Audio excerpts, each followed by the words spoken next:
ದಲಿತರ ಮೇಲಿನ ದೌರ್ಜನ್ಯ, ನಾನು ಇದನ್ನ ಜಾತಿ ಭಯೋತ್ಪಾದನೆ ಅಂತ ಕರಿತೀನಿ.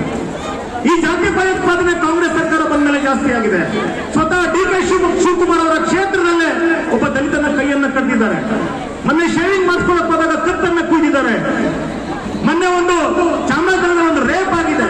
ಹೀಗೆ ಪ್ರತಿನಿತ್ಯ ಅನೇಕ ದೌರ್ಜನ್ಯಗಳು ನಡೀತಾ ಇವೆ. ಪೌರ ಕಾರ್ಮಿಕರನ್ನ ಕಾಯಂ ಮಾಡಿಸ್ತೀನಿ ಅಂತ ಹೇಳಿದ್ರು, ಆಗ್ಬಿಟ್ಟಿದಾರ ಅಂತ ಹೇಳಿದ್ರು. ಅವ್ರು ಪಾಪ ಬಹಳ ಖುಷಿಯಿಂದ ಸ್ವೀಟ್ಸ್ ಹಂಚಿ ಏನೇನೋ ಮಾಡಿದ್ರು.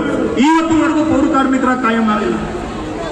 ಬ್ಯಾಕ್ಲಾಗ್ ಹುದ್ದೆಗಳ ಖಾಲಿ ಇದೆ. ಖಾಸಗಿ ಮೀಸಲಾತಿ ತುಂಬಿಲ್ಲ.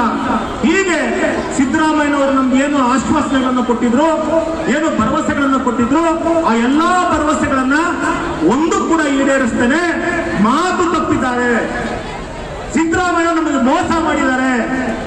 ಇನ್ನೊಂದು ಕಡೆ ಚುನಾವಣೆ ಸಂದರ್ಭದಲ್ಲಿ ಯಾವ ದಲಿತ ಸಂಘಟನೆಗಳು ಸಿದ್ದರಾಮಯ್ಯಗೆ ವೋಟ್ ಹಾಕಿ ಅಂತ ಹೇಳಿದಂತ ನಮ್ಮ ಸೋಕಾಲ್ಡ್ ಹಿರಿಯ ನಾಯಕರುಗಳು ಅವರು ಕೂಡ ಇವತ್ತು ನಾವಿಲ್ಲಿ ಕಾಂಗ್ರೆಸ್ ಹಟಾವೋ ದಲಿತ್ ಬಚಾವೋ ಅಂದ್ರೆ ಅವರು ದಲಿತ್ ಹಟಾವೋ ಕಾಂಗ್ರೆಸ್ ಬಚಾವೋ ಅಂತೇಳಿ ಸಿದ್ದರಾಮಯ್ಯ ಪರ ನಿಂತವ್ರೆ. ನಾಚಿಕೆ ಆಗ್ಬೇಕು ಅವ್ರಿಗೆ.